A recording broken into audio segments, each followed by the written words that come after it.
Hello friends, आज मैं फिर हाजिर हूँ एक नए केस के साथ। हमारे पास जैसा कि हमेशा से बताता आया हूँ कि मेरा फेवरेट बोर्ड एप्पल एयर 1466 का मदरबोर्ड अवेलेबल है ये, ठीक है। और इसकी बहुत सारी मैंने वीडियोस बना डाली हैं और अब तो लोगों को ये लगता है कि केवल मैं यही बोर्ड भी रिपेयर करता हूँ। हाँ, ये इसकी संख्या ज़्यादा है और इसको रिपेयर करना थोड़ा आसान है, तो जो भी आप समझे, है ना।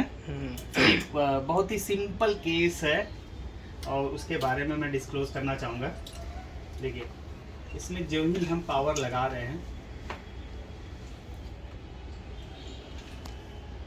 पावर हमने प्लग किया, ये लोड ले रहा है। इतना लोड नहीं लेना चाहिए, 0.33 तक जाता है, ज़्यादा लोड उठाता है। अभी इतना लोड ले रहा है, मतलब कहीं ना कहीं शॉर्टिंग, ठीक है। तो पहला काम यही करना होता है हम लोगों को, शॉर्टिंग चेक करना होता है। तो एक बार तो हम लोग कॉइल चेक करते हैं।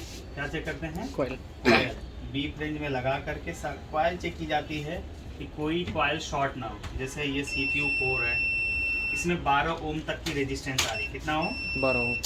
ठीक है, मतलब CPU डायरेक्टली ग्राउंड के शॉर्ट नहीं है, ग्राउंड के साथ डायरेक्टली शॉर्ट नहीं है। ये है PCH की कॉइल। PCH की कॉइल हमेशा 200 प्लस ओम ही बतानी चाहिए, ठीक है। 228 ओम आ रहा है, बहुत अच्छा है, हेल्थ ठीक है। ये है आपका 1.2 रैम की, ये भी 200 प्लस आनी चाहिए, जो कि आ रही है।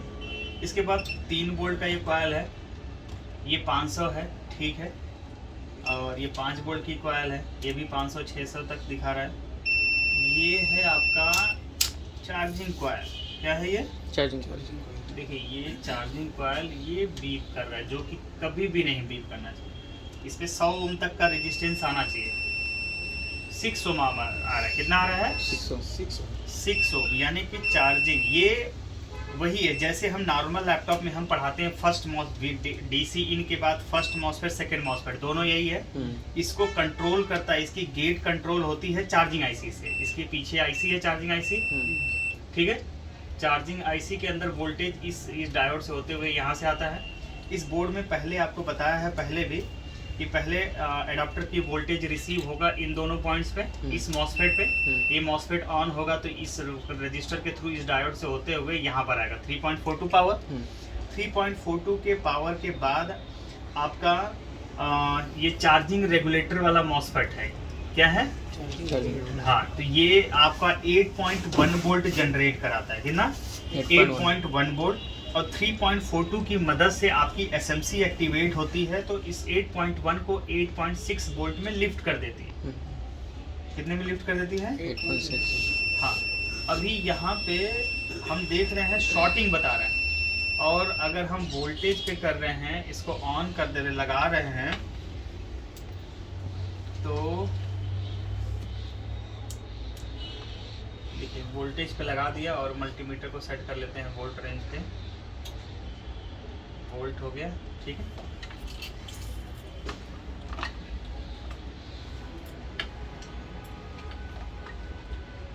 कॉइल के दोनों तरफ हमेशा चेक करना चाहिए, ठीक है।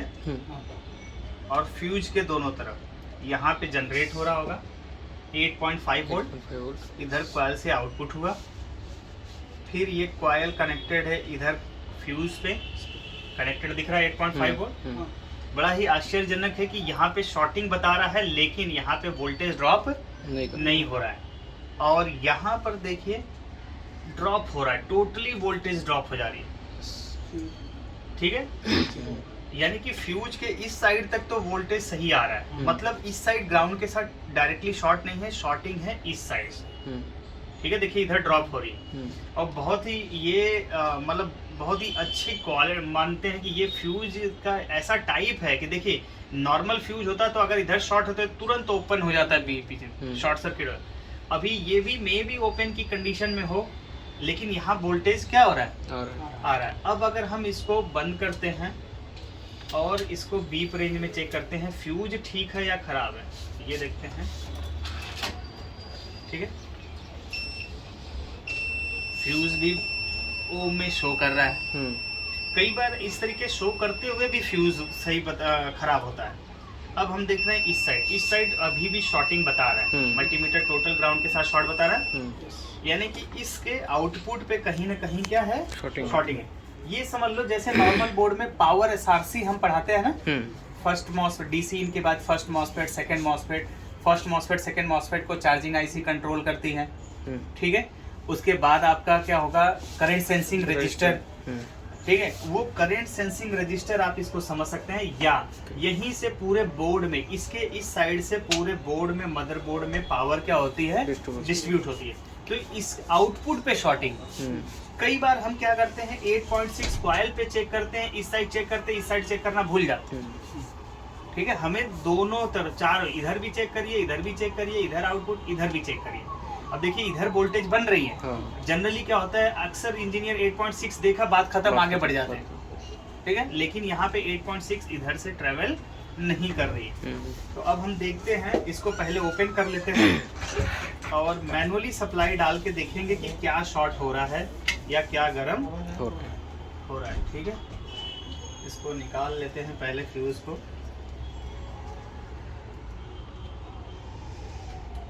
और हमारे पास बहुत सारी अमेजिंग डिवाइसेस भी हैं और डेंजरस भी हैं। मैंने बार बार बताया लोगों को, जिसका इस्तेमाल आपको पता है अच्छे से, अगर आप कंट्रोल है उस डिवाइस पे, तो आप उसका यूज़ कर सकते हैं बहुत अच्छी तरीके से। ये तो हमने फ्यूज हटा दी, ठीक है। और मैं फ्यूज चेंज भी कर दूंगा, अगर ऐसी शॉर्टिंग है तो फ्यूज जनरली क्या करते हैं, चेंज भी कर देते हैं।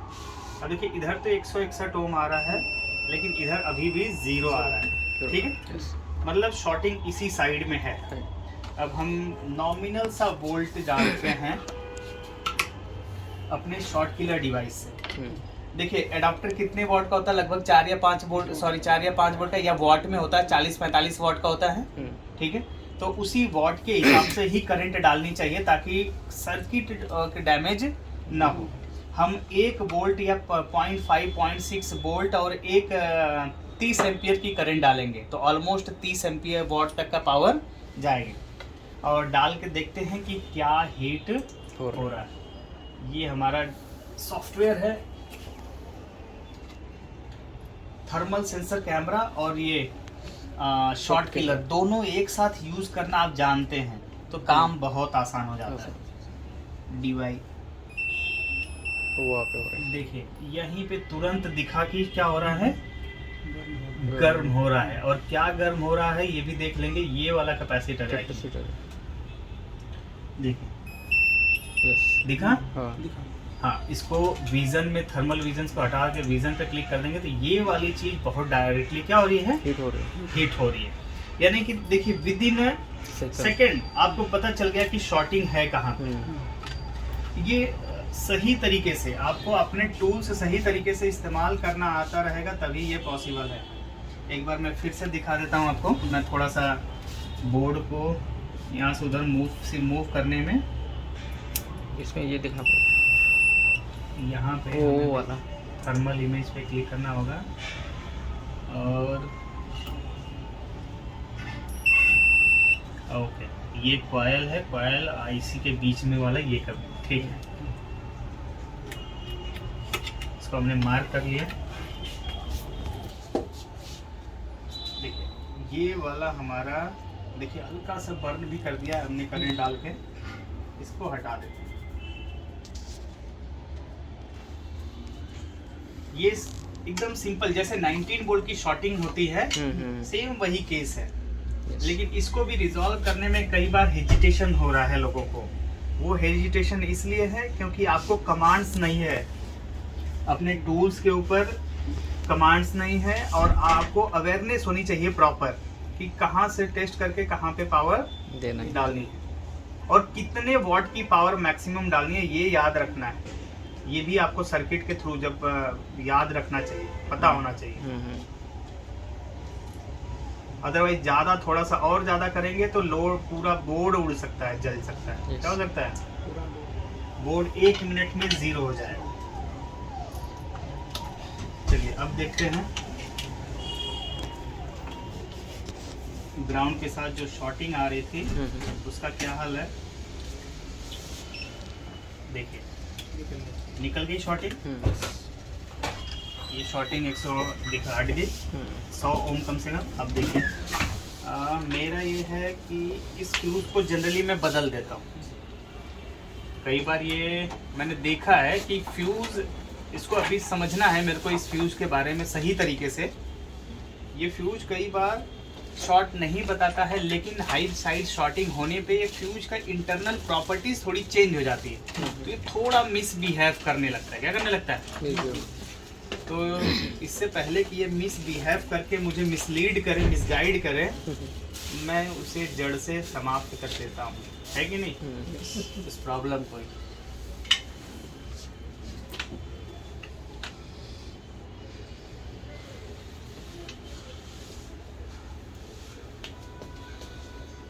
ये हो गया हमारे लिए कैपेसिटर जो कि लगाना है, और एक लगा निकाल लेते हैं सेम पोजीशन के कैपेसिटर, दोनों सेम वैल्यू है, ठीक है। तो एक निकाल लेते हैं वो वाला सर।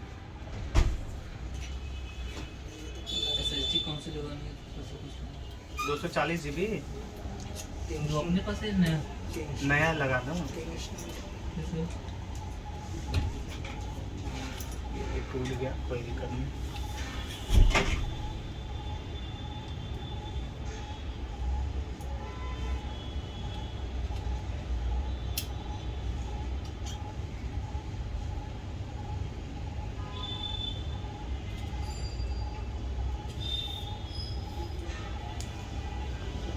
ठीक है।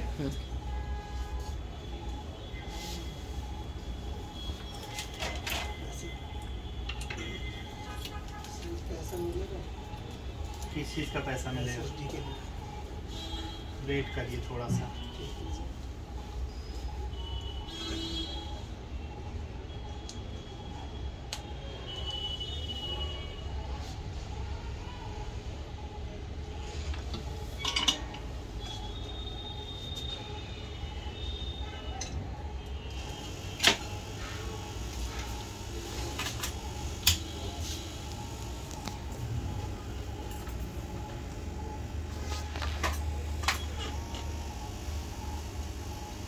अगर आप काम केयरफुली करते हैं, अपने टूल्स पे आपका कमांड है, तो नो डाउट काम अच्छी तरीके से और आसानी से होता है। आपके पास सही टूल्स भी होना बहुत ज़रूरी है, और टूल्स का नॉलेज होना ज़रूरी है, और क्या करना है सर्किट पे, क्या नहीं करना है। तो क्या करना है ये तो तमाम वीडियोस के थ्रू आप सीख जाते हैं, लेकिन क्या नहीं करना है वो आपको खुद ध्यान रखना पड़ता है, और उसको बहुत अच्छे से ध्यान रखना पड़ता है। क्योंकि जो नहीं करना है अगर वो आपने पहले कर दिया तो जो करना है वो करने के लायक नहीं बचेगा।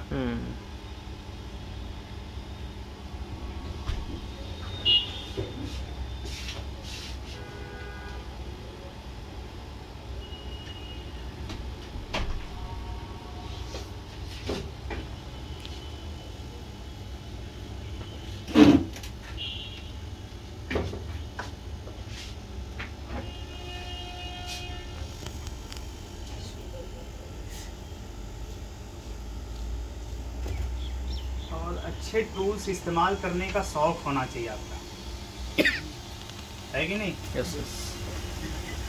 डिफरेंट टूल्स, डिफरेंट टाइप्स, एक ही प्रॉब्लम को सॉल्व करने के मल्टीपल तरीके होने पता होना चाहिए, ठीक है। इससे पहले हमने इसी प्रॉब्लम को डीसी पावर सप्लाई 5 एम्पियर की पावर सप्लाई, फिर उससे अगर ज़्यादा शॉर्टिंग है तो 10 एम्पियर की power supply, then short killer, तीनों ऑप्शंस अपने पास हैं।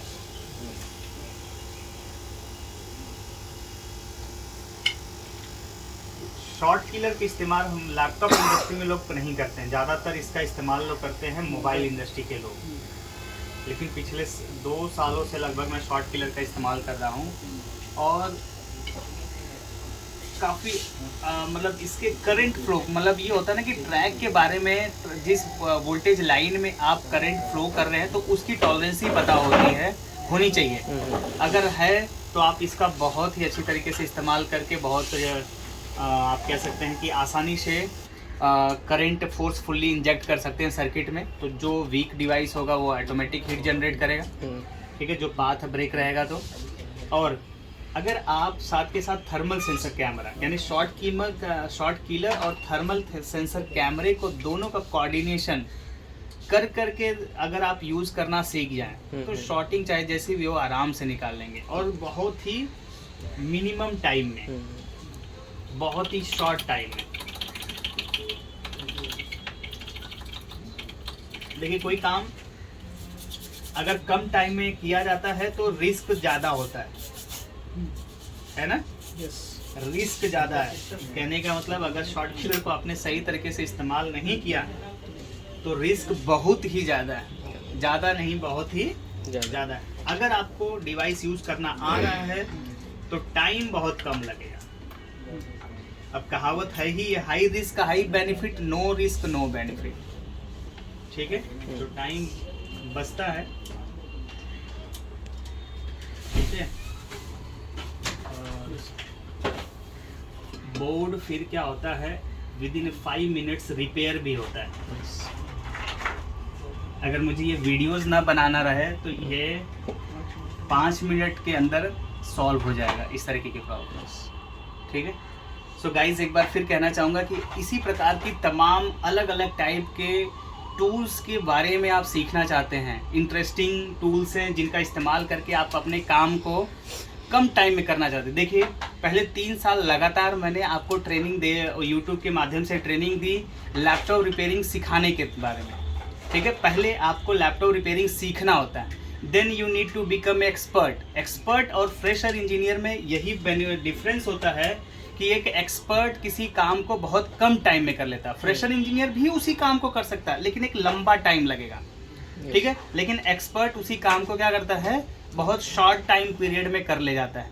क्यों? क्योंकि जिस लेवल तक अगर आप इतना लंबा टाइम यानी इस लेवल तक आप आते हैं तो फिर आपकी टाइम की वैल्यू होने लगती है। एक टाइम ऐसा आता है कि लैपटॉप रिपेयरिंग करना आपको पता हो गया, अब आपके पास इतना वर्कलोड रहेगा कि आप बेशक से बहुत अच्छे लैपटॉप इंजीनियर हो, बोर्ड रिपेयर कर लेते हो, लेकिन पूरे दिन में एक बोर्ड अगर आप रिपेयर करोगे तो फिर आप जस्टिफाई नहीं कर पाए, आपके टाइम की वैल्यू आप निकाल नहीं पाओगे। तो फिर काम करना पड़ता है दूसरे लेवल पे। पहले आपको सीखना होता है लैपटॉप रिपेयरिंग, फिर आपको टाइम मैनेजमेंट पे काम करना होता है, ठीक है? या कह सकते हैं कि पहले आपको लैपटॉप रिपेयरिंग सीखना होता है, फिर अपना बिजनेस सेटअप करिए, फिर टाइम मैनेजमेंट पे काम करिए कि किसी काम को, जो काम आप पहले घंटों लगाते थे, उस काम को शॉर्ट टाइम में कैसे किया जा सकता है। तब आपको ज़रूरत पड़ेगी अलग अलग टाइप के स्पेशल टूल्स की, ठीक है? तो अब जब आप इतना लंबा टाइम अपने आप को लैपटॉप रिपेयरिंग सिखाएंगे, आप अपना बिजनेस डालेंगे, थोड़ा आप टाइम लीजिए, स्मूथली थोड़ा रन करें आपका बिजनेस, कुछ अर्निंग होना शुरू हो जाए, तब आपको सेपरेटली ऐसा मैनेजमेंट करना पड़ेगा पैसों का कि आप टूल्स खरीदना शुरू करें अच्छे क्वालिटी के, और अपने काम को इन्हेंस करें और टाइम को क्या करें, शॉर्ट करें। देखिए, आज की डेट में हम लोग ऐसे बहुत सारे केस जो पहले आज से 3 साल पहले जिन केसेस को, या जिस समय हमने ट्रेनिंग कंप्लीट की थी अपनी, जिन केसेस पूरे दिन में, कभी कभी होता क्या, एक चीज़ और बता दूं, दिमाग में इस पैरामीटर्स को आप सेट कर लीजिए। जब आप लैपटॉप रिपेयरिंग की ट्रेनिंग लेते हैं तो स्टार्टिंग के दिनों में हो सकता है 3 दिन में एक लैपटॉप रिपेयर हो, पहले मंथ में, दूसरे मंथ में 3 दिन में एक लैपटॉप रिपेयर होता है, ठीक है? उसके बाद अगले 3 महीने पे आप जाएंगे तो हो सकता है 2 दिन में एक लैपटॉप रिपेयर होने लगे, अगले 3 महीने आप जाएंगे तो हो सकता है 1 दिन में एक लैपटॉप रिपेयर होने लगता है। फिर उसके बाद, लेकिन यानी कि जो रिपेयरिंग, जो एक्सपीरियंस गेन करने का टाइम हुआ, 1 साल गेन करते करते होने लगता है कि 1 दिन में 2 लैपटॉप, फिर 1 दिन में 3 लैपटॉप, ठीक है? फिर आपके अंदर इतनी इफिशियंसी हो जाती है कि आप लैपटॉप रिपेयर कर सकते हो, चाहे कैसी भी प्रॉब्लम है। ऑलमोस्ट 80%, 100% नाम की साइंस में कोई जगह नहीं है। एक चीज़ तो आप नोट कर लीजिए, ठीक है? 100% नाम की चीज़ कुछ नहीं होती। तो ऑलमोस्ट ये कह सकते हैं कि हाँ, कस्टमर एंड पे आने वाले जो कस्टमर डायरेक्ट वॉक इन करके ले आता है, उसमें से मैक्सिमम ये कह सकते हैं 90% या 80% बोर्ड रिजॉल्व हो जाते हैं, 80% केस रिजॉल्व हो जाते हैं। लेकिन अब ऐसी दशा में आपके पास वर्कलोड बढ़ता है, जब आप इतना लंबा टाइम देते हैं मार्केट में, अपना 100% देते हैं, मतलब अपना 100% मतलब अपना पूरा डेडिकेशन देते हैं, पूरा काम देते हैं, ठीक है? ईमानदारी से तो आपका नो डाउट्स आपका अपने आप नेम फेम बढ़ने लगता है, तो आपके पास वर्कलोड बढ़ेगा। जब वर्कलोड बढ़ेगा तो ऐसी कंडीशन में आपको टाइम मैनेजमेंट पे काम करना पड़ेगा। टाइम मैनेजमेंट मतलब शॉर्ट टाइम में काम को निपटाना पड़ेगा। उसके लिए आपको हर हाल में अच्छी क्वालिटी के स्पेशल टूल्स बाई करने पड़ेंगे। तो अलग अलग टाइप के, जैसे हमें इन्हेंस करने के लिए, हमारे टाइम को शॉर्ट करने के लिए और रिपेयरिंग एबिलिटी है उसको इन्हेंस करने के लिए कुछ टूल्स हम लोगों ने परचेज़ किए हैं, जो मैं आपके साथ भी शेयर करना चाहूँगा। जैसे कि ये अलग टूल्स हैं जो बेसिक टूल्स में हम इनको नहीं कंसीडर करते हैं। इनको आपको पहले ईयर यानी कि लैपटॉप रिपेयरिंग सीखते दौरान यूज़ नहीं करना। पहले आप सिखाइए अपने आप को, उसके बाद ठीक है।